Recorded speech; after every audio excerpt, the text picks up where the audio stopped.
Quite often it is said that designers are not allowed to do spectacular cars anymore. Today we'll prove you otherwise. With the Lexus RC F on Autogefühl, your #1 resource for in-depth car reviews and your #1 community to discuss cars. With me, with Thomas. The RC, this is the coupe or also still available in the US convertible version of the IS. It's like 3 Series and 4 Series of the BMW. This one here, the RC, obviously the coupe version, available in, well, lower trims also with smaller engines. The RC F here stands for the Fuji Raceway. This one here is really the top version, 5-liter V8 below this hood, 8-speed DSG. Well, a lot of power, 470 horsepower. And we have a lot of fun in explaining the exterior, the interior, and of course, the spectacular driving of this car. Join us for this, well, very sporty and quite unusual review. Let's go.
We'll start here at the front, and you see that the RC F has not only this three-piece front grille called Diavolo, it also has a pure glossy black comp structure over the whole front grille. Here in Germany and most other European countries we have to have this very ugly number plate. Imagine a US state where you not have to wear front number plates. How massive would that front grille then look? Even stronger, of course. What else is very remarkable here is this front hood with a carbon style, because this one is the top trim level, the carbon trim level. I would not go for it, especially due to the interior. We'll tell you more about that later. But also from the exterior, I mean, yeah, it's very spectacular and it's also really light then. But still, I think it's too harsh of contrast. I think the car would look more beautiful if it would be in the vehicle color. You also see beginning at the roof. Also the roof is made from carbon fiber then.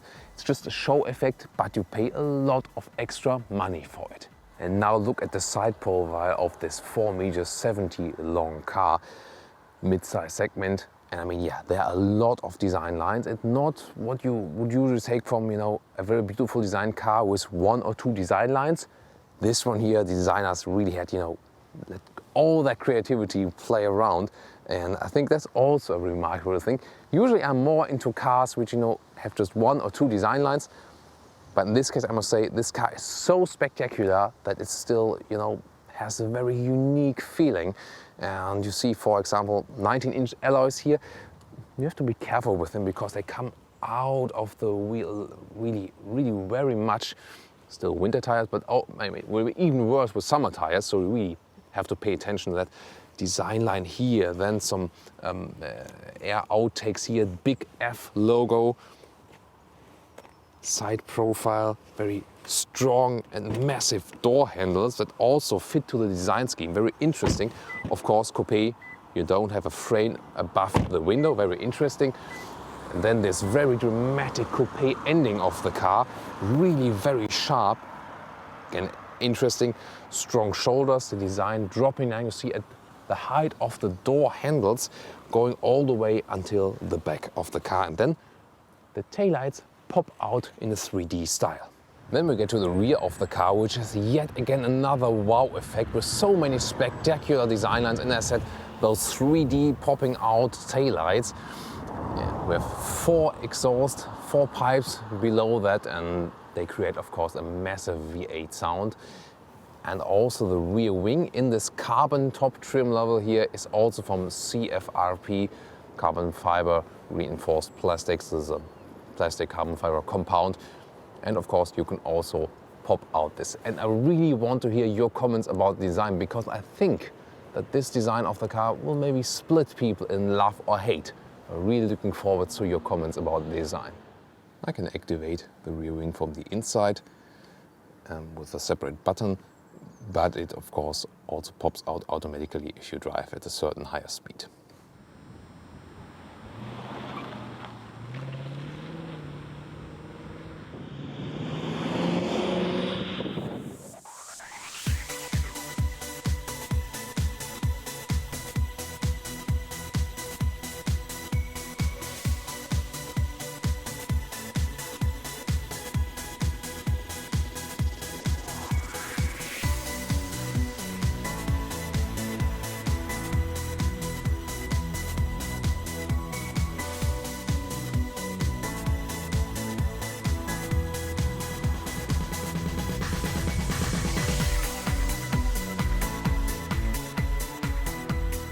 Let's get inside. You see Alcantara on the inside of the doors.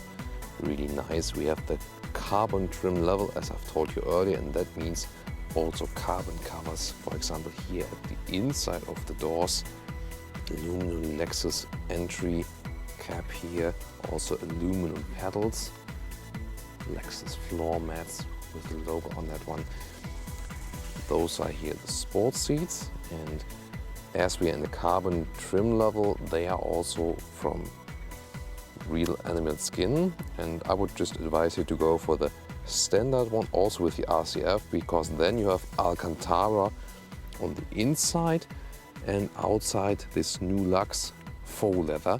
And also that is for the European or German version, and if you look at the US version, you have the seat fully of this new Lux, and new Lux is leather red, and you don't have to worry about that one. If you pick the higher trim levels on GM leather, of course, that makes no sense.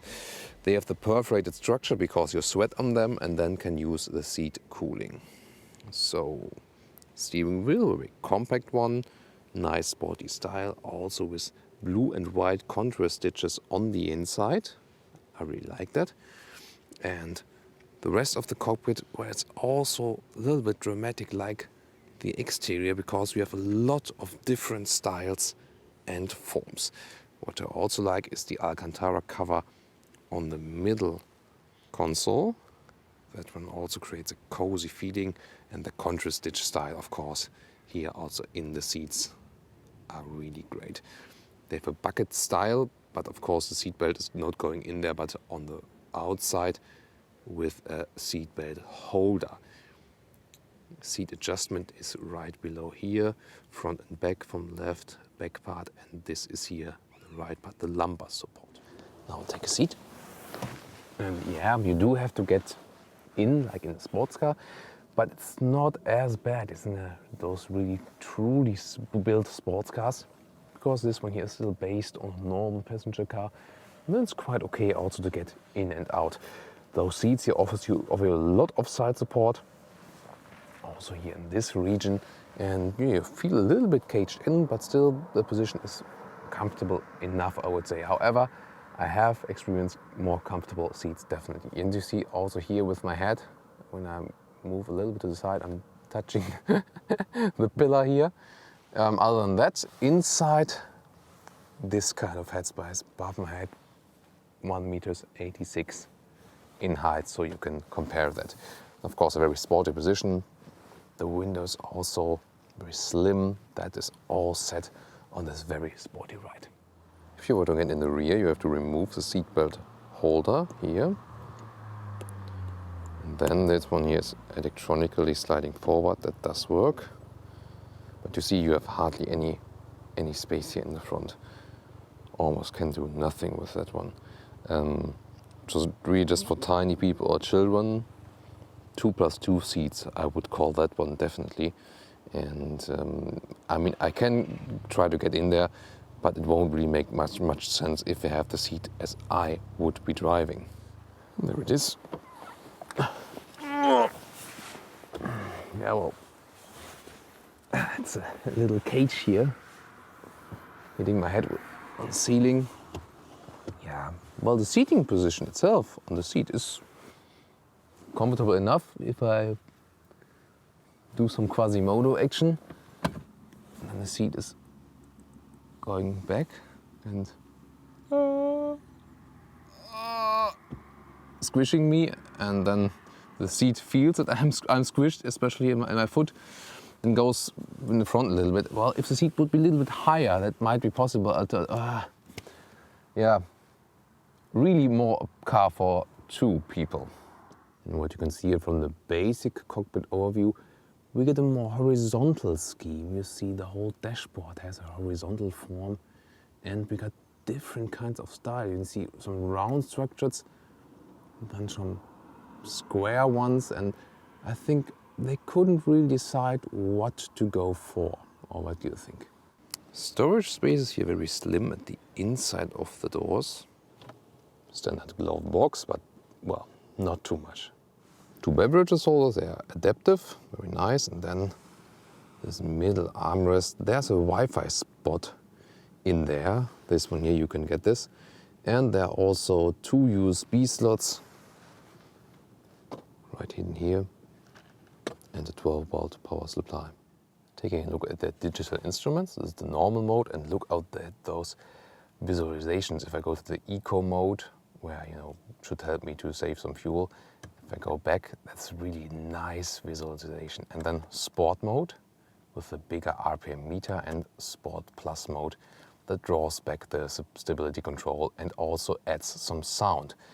Really interesting thing about the artificial or real sound. Check that one out in our driving part of the review. I will more talk about that one there and go back to normal. Really nice visualizations, and they've really added some emotional features with that one. And you see, this car is really a style mix. I got the analog clock in a sports car, and then again another digital meter here, and it doesn't really fit to each other, I think, because you got some very conservative elements on the one hand, and then I will soon show you some very spacey stuff. And I especially mean that one here. This is the way you control the screen, and you already hear it. You can also push it, and then you can control the screen here. And it's a little bit strange because there's no touch screen, and you do everything with that one here to go inside the screen and push. And you cannot have a back button. You can go to menu, yes, that is possible. Here, or go to home, but there's no separate button to go back if you want to go back somewhere, just to the menu again. And that is the funny thing. If I'm scrolling with my finger inside this pad, I'm doing exactly this here. And then I, let's say, go to the GPS, hit the pad to enter there. And you see here, I can also do that with my finger. It's really, when you do it for the first time, it's like, wow, how cool is that? But when you're doing it while driving, you get so annoyed by it because it's a cool system, yes, but it's not a very handy system. Going back to the menu, and then because sometimes you want to, let's say, go to car here and then want to go to the back button above here, then you really get annoyed. If not, you just use the menu button, then maybe that's the best solution then, to always use the menu button. But really a fancy system, and you feel that the interior people of this car, they could really play around. They were allowed to do a lot of stuff. And well, it's fancy, yes, but is it really practical? No. What is fancy is this very short automatic gear selector. Well, I would have expected to just put it backwards and forward again, but then you see there is this line, and exactly like this you also have to move it. That's not too good. But then again, the surface here, it's not just plain plastic, it's a little bit matte and rough. You also hear that maybe. That is a good surface choice. I really like that. And above here, left and right, you can also see the seat heating and seat cooling. You don't activate it at the same time. That's not possible. Either seat heating or seat cooling in 3 levels. The climate unit has also this nice surface and also this touch effect. There's no real button, but you just touch it with your finger. Also, the volume control is really interesting. There's no rattling, no sound. It's very smooth. You don't have a feeling, you know, but it's something different, you know, just to have no resistance here at all. But everything here from the controls really feels high class, and it is really very much different from everything else we've seen. But the basic layout here, I mean, with those square buttons, that looks old school, doesn't it? Right side the same, by the way. The 2-zone AC is from standard equipment here with the RCF. And if you want a more manual ride, you can also use the shifting pedals here at the steering wheel. They're beautifully done.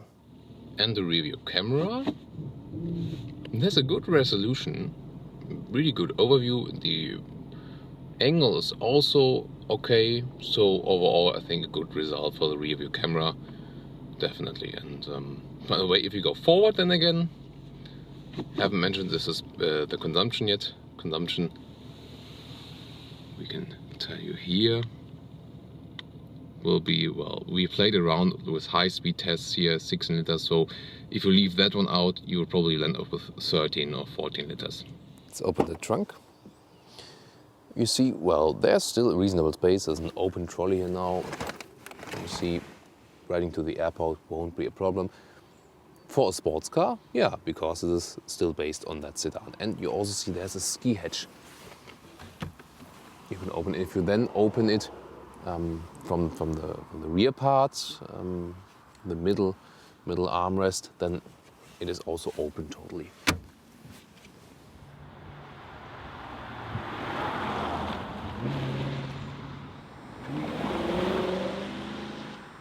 You do get this carbon fiber hood with the RCF in the carbon trim level, and you immediately feel it's really way lighter than the normal one. But of course, it's also a very big contrast. Then wow, what a beautiful design of this 5-liter V8 here.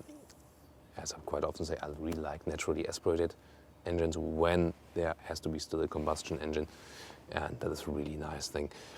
470 horsepower, 4.5 seconds for 0 to 100 kilometers. And the other versions of the RC, that would be the 200T and 245 horsepower, then still are really, you know, a lot of power. And there's also then the hybrid version 350h available if you want to even have more power and also go hybrid style.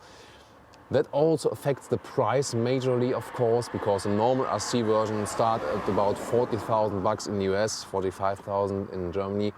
This one here, the F, the RCF, the top sports version, stands by the big F, by the way, for Fuji Speedway. That's where Lexus is doing the high speeds test in Japan. And this one here starts about 75,000 euros in Germany and above 60,000 in the US. And of course, as it stands here right now, in the carbon trim level, rather heading towards 70,000, 80,000 euros, depending on the country where you buy the car. All right, we've come to our driving part of this review, and this will be, of course, the most fun, I can promise you. We'll have city driving part, because that's what's always happening in your everyday car driving. And we'll have a small autobahn part, motorway, and also countryside to get some more taste of the performance. Funny thing is, when you first enter this vehicle, I mean, from the outside we've seen it, it's really, really dramatic.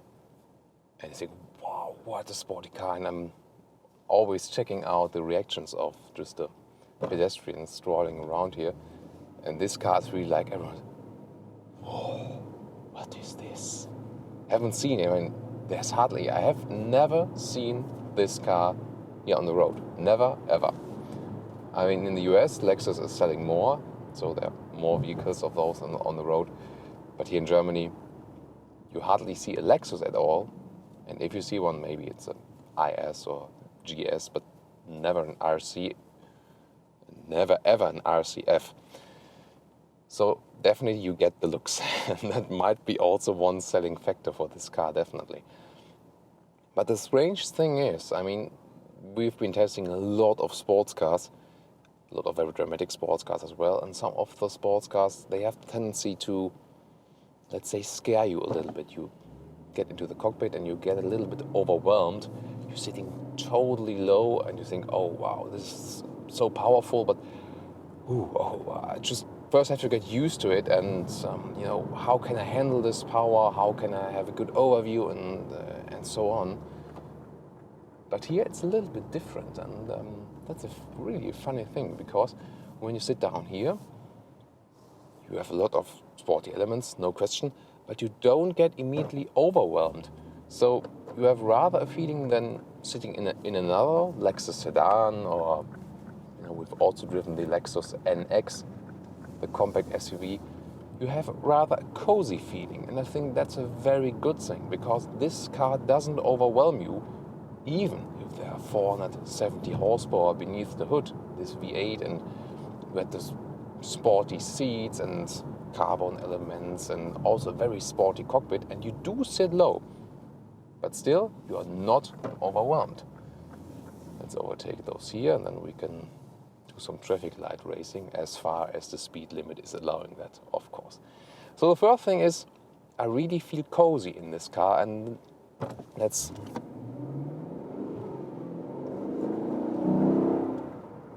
sorry, I had to do this, just, you know, because I was speaking about feeling cozy, that's why. So I'm back to feeling cozy. Yeah, I do feel cozy in this car, and that's also why I tend to, you know, give advice to sports cars that are based on normal cars. It's the same as I said with BMW 3 Series, and then the 4 Series Coupe would be here in M4, the competitor for this one. Or there are also other examples, for example, the Audi RS models. They're also all based on normal passenger cars, and they give you a sense of feeling of, you know, still remaining a little bit normal and being capable for everyday driving. The really pure sports cars that are just built to be sports cars, have an own platform, sometimes they are too harsh for everyday driving and tend to be a little bit overwhelming if you're not really, you know, 100% just into pure sports cars. Of course, this is also something that some people especially appreciate, but for me, I always think it's very good if you can combine both. If you can, you know, have a very aggressive visual on the outside, and then can also drive very sporty, but still have, you know, kind of comfortable mode. And that also accounts here for the suspension in the city.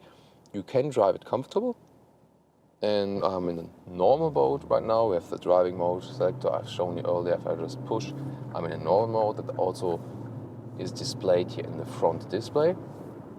I can also go to the eco mode, then the display is changing, as I've also shown you earlier. Again, I must really say those visualizations in the front cockpit, they are really awesome. In this eco mode, more uses, for example, that the car is just rolling, throttle input is a little bit altered, so you can save a little bit of fuel. But you know, saving fuel with this car is really not the easiest thing to do. But you've seen maybe I've put the gear selector here on the left part. Maybe you can see that, not sure, but always showing me in which gear I'm actually in for this 8-speed automatic gearbox. Third gear now already, fifth gear with 40 kilometers an hour. That is showing me that I'm in eco mode, because the shifting process and is kind of, you know, doesn't go high in the RPMs, and that's this mode about.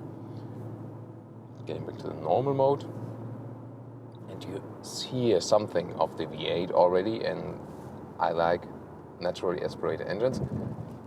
I'm really into new alternatives drives, in, you know, CNG or fully electric drives, But if it comes to normal combustion engines, I'm really a fan of naturally aspirated petrol engines because they are usually long-living, good sound, and also reasonable fuel economy if you compare it to the stated figures. You know, there are a lot of very small downsized turbo petrol engines that say, oh, consumption 6 liters, and then it's like 11, and you say, what is this downsizing for? Okay, here, still the real deal, naturally aspirated 5-liter V8, 470 horsepower, and you feel this serenity. You don't have to drive fast with the car, and some of the turbo engines, they tend to be a little bit almost annoying, almost kind of scream a little bit and tell you, come on, push further, push further, push further, push forward. And here it's more like, okay, this car is telling me I have the power. You can push the throttle and you can really get this power, but you don't have to. You can also just be sovereign and say, okay, I don't have to, you know. Someone can overtake me, I don't care. I let someone overtake. And yeah, that's really a nice thing about this 5-liter V8. Also, I can very see clearly in the instruments, got the digital speedometer in the middle part and a small analog speedometer in the right lower part. It goes until 340. Okay, well, doesn't really have to be. You do feel that the suspension is stiffer than in the normal RC models. That's, of course, a natural thing. When you go over some bumps, you maybe also see that on camera that I'm going a little bit like boop, boop, boop, boop, boop. But it's still quite okay. You do have a compromise that you have enough also soft feeling for the normal road that does work. However, if you want to have it more comfortable, then you should not go for the F version and just go for the RC 200T or 350H. Those are also fine cars and they also have enough power, but this one is here, of course, the most powerful deal. Then there's also the sport mode. We will later on experience that one even more in detail. Sorry, when I see some blue cars, I'm always watching. You know why. Sport mode. That also changes the digital speedometer in the central part. And I have a really huge RPM meter, with that we can really also see the RPMs. And I can even push further to the Sport S mode. Then the stability control is even drawn further back. Gears are set lower, RPMs go higher. And you also hear that from the sound. And a very strange thing is happening here. Because when you're in those sports mode, there's a sound actuator active. And that means, and really you have to think about this, we're driving a 5-liter V8 naturally aspirated engine. Why do we have a sound actuator? Because in this Sport Plus mode then, half of the sound is done just generic by the sound actuator, and half of the sound is real from the 5-liter V8. And I mean, okay, if you have a small turbo engine, or Maserati Ghibli diesel, they really can think about, okay, it makes sense to have, artificial sound to boost the engine, just on an emotional level. We had that with the diesel. Diesel sounds almost like a nice V6. Great idea, but here, I don't know. One of the strangest combinations I've seen so far in a car. Is that really necessary? Well, you can argue, for example, you make a good isolation. Yeah, part of the sound is now artificial, you hear. It's a great sound, definitely. But you have to get used to it, to the basic system. You can, for example, say, okay, to take care of the environment around me, of the people around me. Not everyone always wants to hear V8 growling from the outside. And so I make it, rather silent, and then put some more over the speakers from the driver. That is an argument, I think. Yeah. Okay. Maybe that's the point. But other than that, I don't see any point. So I'm staying in the Sport Plus mode now because we're steadily approaching the motorway. The visibility, by the way, to the sides is very limited. To the rear side part, yeah. I mean, as the car is really dramatic on the outside in design, you do have problems with the visibility. Although the front with the hood, you can hardly see where the car is ending.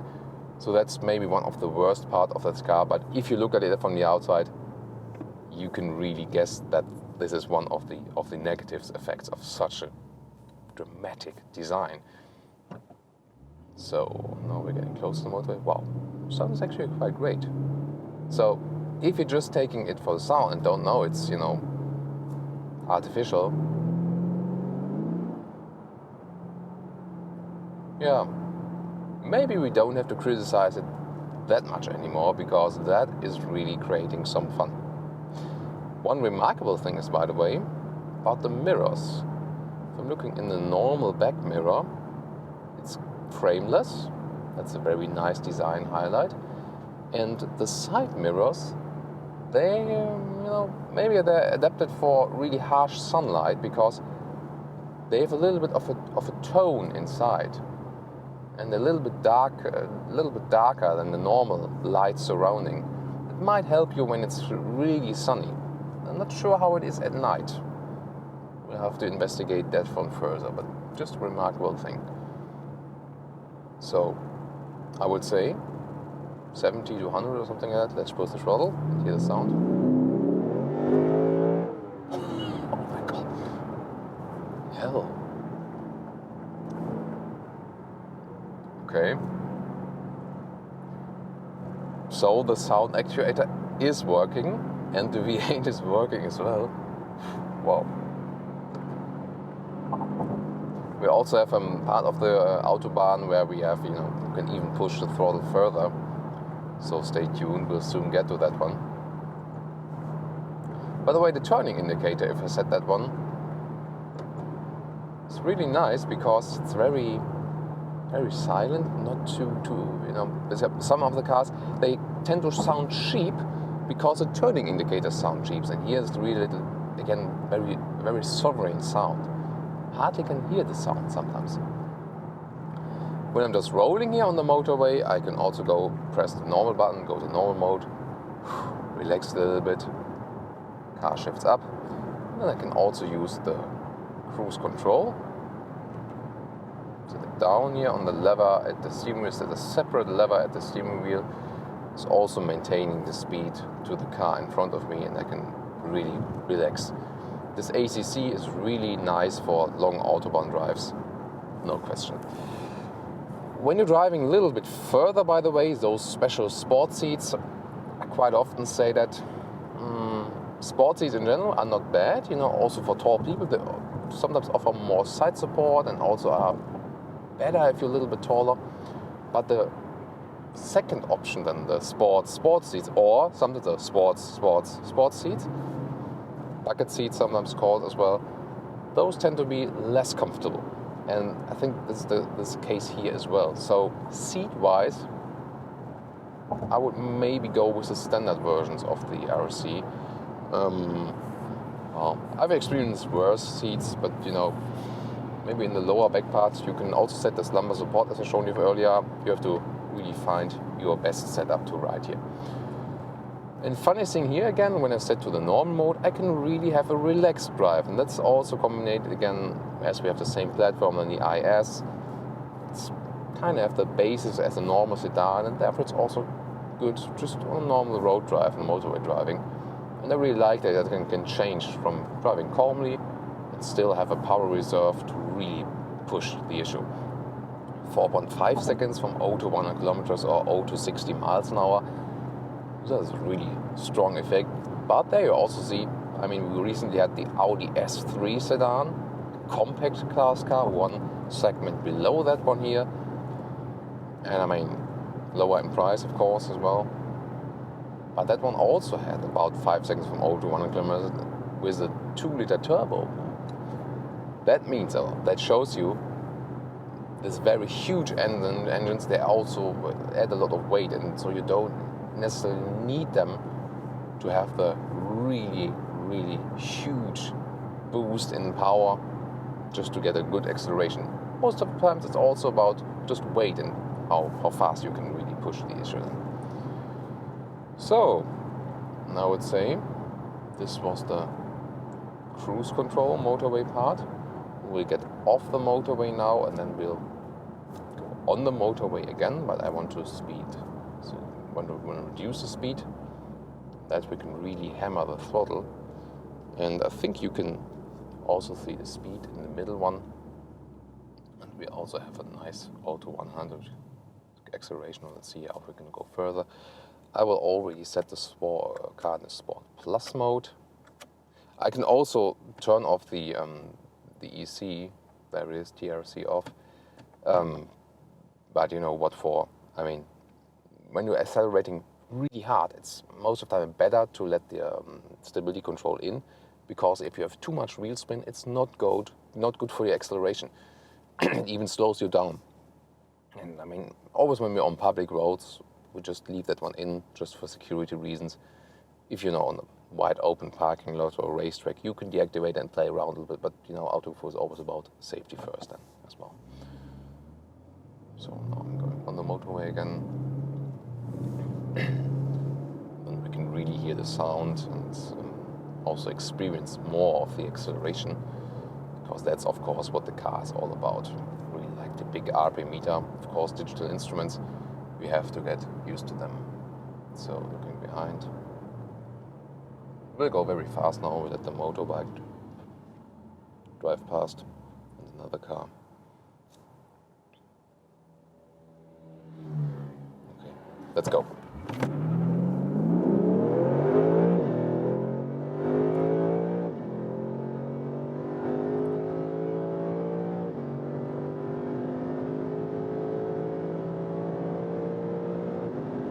That's 200, 220 already.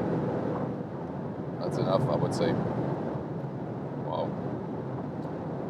And again, the very good thing about this 5-liter V8, yeah, it was a dramatic acceleration, but it was somehow at the same time, it was smooth. We had a great sound, but you did hear this was also coming from this, whoa, nice shifting down. You did hear it was also coming from the sound actuator, because normally with the 5-liter V8 we would have had a rather low frequency sound. I think this artificial sound added some of the high frequency sound to that one. Really interesting thing. But I found this acceleration really good, not too much, because sometimes in those, you know, super sports cars, really stresses your body totally. You know, of course, we are a little bit used to those hard accelerations. Also, if you think about the Tesla, the electric acceleration, which is really insane, as the name also said. But here it has still some kind of harmonic power curve, and I really like that. What do you think about this acceleration part? Well, it was a lot of fun, wasn't it? Of course, always gets you adrenaline up pumping. And then you have to relax a little bit to get down again and real road driving. Yeah, I think well done as for this part. We'll go to the normal driving part again. The steering wheel has a good size, by the way, and same as I do feel so comfortable in this car and kind of cozy, I also feel that I'm really in control of the car, and that is another very remarkable thing. It also helps me when I'm going at those very high speeds here, because if you have the feeling, okay, I do feel connected to this car, I have full control, that also makes you really relaxed, and that is a very important thing when riding a car, because as soon as you get, you know, a little bit unsecure, that might also be dangerous then. The steering wheel itself gives you good direct control of the road, but again, it confirms the overall feeling of the car. It's not very aggressive. It somehow also conveys a rather smooth feeling. It's a really remarkable thing. You know, we have this aggressive sports car, but still from all the driving feeling in this conveying, it conveys a very smooth racy style. Not as really, I'm this pure sports car, so harsh, so rough, and every bump is transported and such a direct steering wheel and everything's going like, whoa. This is really a smooth racing car, and I really like that. Tell me also in the comments, what do you prefer? More this very pure sports car, or also those that are rather, smooth and sports car in this, in one car? That would be really interesting. What you prefer in that one? So, I think it's also time for some cornering. Of course, we had the speed acceleration, we had the city driving part. We get one more time to the motorway, because we drive the way back we came now, and I can push the throttle once more. And also, do some reducing speed and speeding up again. That will also be interesting. But of course, I'm also interested in cornering. That one will also follow quite soon. Here we can listen to the turning indicator. Really silent, not too much. So also see how the turning circle works. And I can, oh, that was almost an accident now. Always be careful when driving in traffic, please. I don't want any Autogefühl viewers to create any accidents. So, when you're turning around the corner and push the throttle just a little bit, then you do feel that you have the rear wheel drive here. You get pushed from behind and not pulled from front wheels.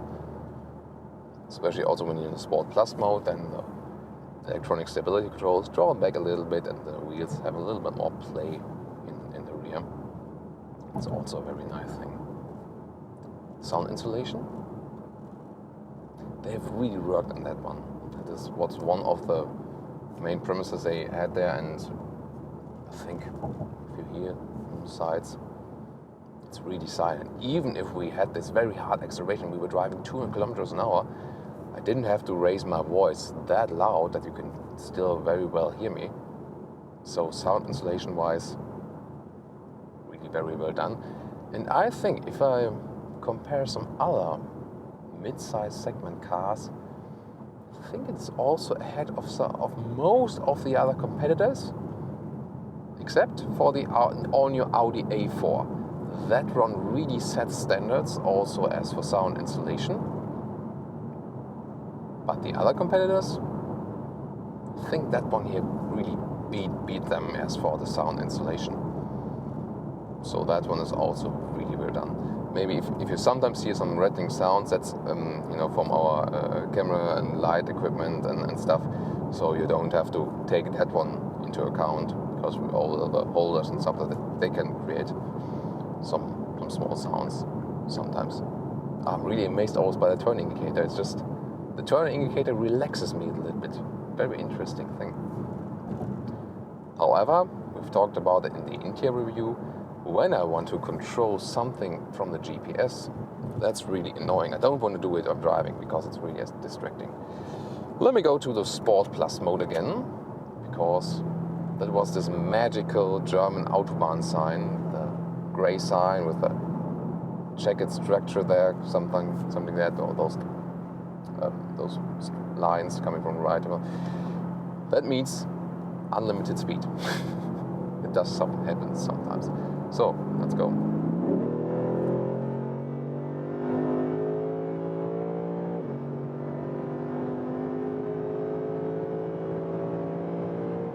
That was 100 until 200.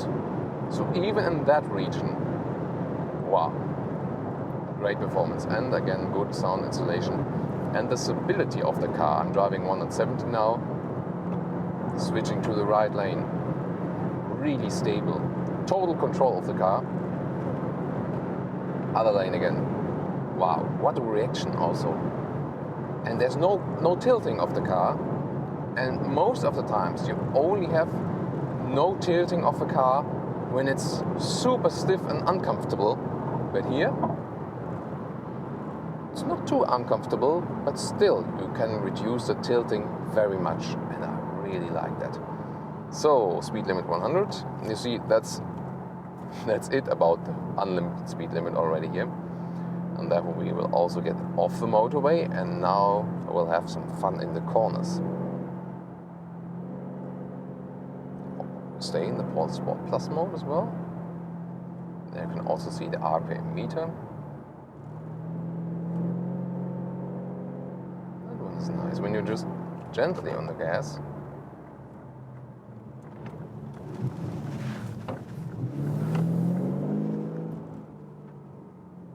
Nice performance. Oh, by the way, that was not the best way to turn the steering wheel now. That is, in Germany we call that the Scheibenwischer. You know, when someone would wipe some windows. Some people, but you can do that when, you know, going in the parking lot, but you shouldn't do that when you do some racing driving. And you should always keep 2 hands at the steering wheel. Just felt like doing that for once now. You maybe realize I had a high entry speed in the corner, but I could hammer the brakes inside the corner, and the car did also a very good job there. So it's my turn, but I'll drive just straight. When I have some bumps in the road, then I sometimes transport it here. Let's now have some fun on countryside roads. Really gives you such a great feeling. Now the road is getting a little bit wet.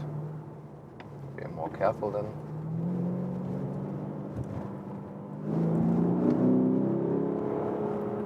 Really nice also from the sound.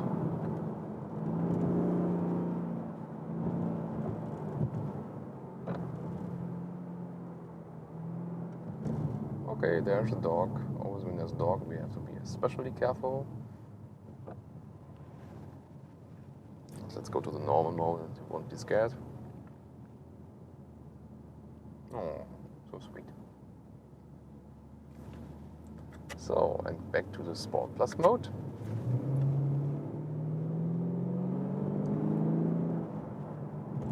I think you can just enjoy that one here without me talking.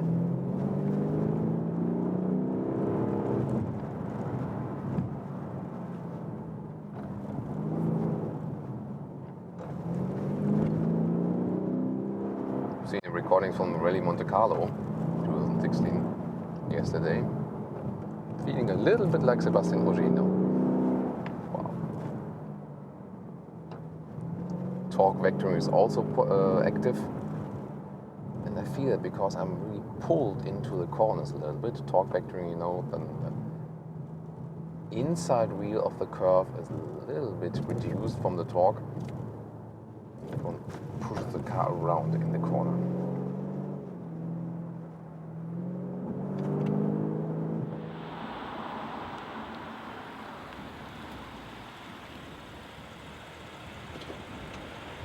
Let me conclude about the Lexus RC F. It's a really spectacular car, one of the most unique cars as for the exterior design, definitely. And for this, I really love the car, even if I'm more rather into cars that have, you know, 1 or 2 design lines, and very, you know, rather strict with the design and simple. This one here has really impressed me, I must say. However, I wouldn't pick it in the carbon top trim level, because with the carbon hood, I think it's a little bit too much. It would be more elegant at the same time if it's just would be the normal vehicle color. And also in the carbon trim, you can only pick the genuine leather seats. In normal trim level, you get the leather red full one, faux leather in the US, and in the EU or Germany, you can get the Alcantara faux leather mixed with a really good mix also for a sporty car then. Then again, about the interior, we got a lot of emotional solutions then, but they are most of the time not that handy, so they really could play around there a little bit more, but is it the most practical solution? No. Also from design in the interior, we do have a lot of great elements. We have a really very good interior quality. I was amazed by that one. But design-wise from the interior, I think I wasn't too keen on that one, because they used too many different kinds of style, as for my impression. But maybe tell me what was your impression about that interior. Then about the driving, well, the car doesn't feel as it would be the lightest car, and it is not the lightest car, definitely not. But I think it has a good compromise. First of all, the sovereignty of the 5-liter V8, and then you have the platform from a normal mid-size sedan. Therefore, it's not too aggressive and also not too uncomfortable, sporty.